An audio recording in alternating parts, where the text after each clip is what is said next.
Welcome back mga kaaldab. Ito na naman po ang inyong lingkod, si Mr. Destiny. At magbibigay po tayo ng pinakamainit na update po ngayon sa social media. Malapit na nga po daw ipalabas ang pelikula nila Alden Richards at ni Julia Montes. Ito po ay pagsapit ng September mga kaaldab. Marami na kasi nagtatanong, Mr. Destiny, kailan nga po ba ipalalabas ang pelikula nila Julia Montes at Alden Richards? Marami po kasing nag-aabang ngayon dyan mga kaaldab kung kailan nga po ito na nga pong September at may mga bali-balita mga kaaldab na may kasunod daw po agad-agad, pero bali-balita lang po naman yan, wala pang eksaktong kumbaga ginagawa, pero siyempre anet goson yan pag sinabi niyan talagang totoo, di po ba? Hindi naman pwede sabihin natin ako fake news lang yan, di po ba?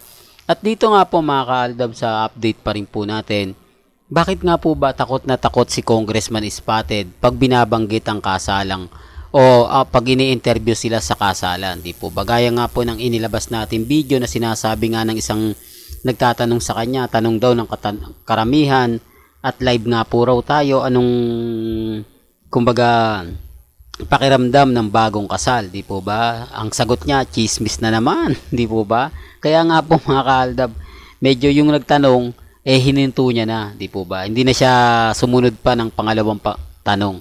Ganito rin naman po ang nangyari sa Itbulaga o sa E80 nang sumalang po si Mengay, ni wala man lang tinanong o wala man lang daw pong sinabi si Henyo Master Joey De Leon na sa tinatag sa napulot gata, di po ba? Maraming mga tanong, maraming mga komento. Basta sa akin lang po mga kaaldab, kung ano lang po yung latest, kung ano lang yung trending, dun lang naman po tayo Hindi po ba? Halatang halata rin po na same din po sila Mengay, si Congressman Spotted na takot pag-usapan ng kasalan. Hindi po ba? Hindi po ba normal lang po yun? Yung iba nga nagpapa-interview pa na ito yung kasalan namin, na sa susunod na taon, plano na naming mag-honeymoon, ganito ganyan. Tapos tatanungin si Mengay, magkukwit na ako sa showbiz kapag anong ganito. Tapos ilang anak yung gusto nyong gawin, ilang anak ang gusto nyong kumbaga panganay, lalaki, babae, ilang babae, ilang lalaki. Di po ba yung tipong ganun? Pero wala wala. Tama naman po yung sinasabi ng mga ilang netizen na bakit nga po raw walang ganung pag-uusap o walang ganung interview, hindi katulad kay Maha, kay Rambo.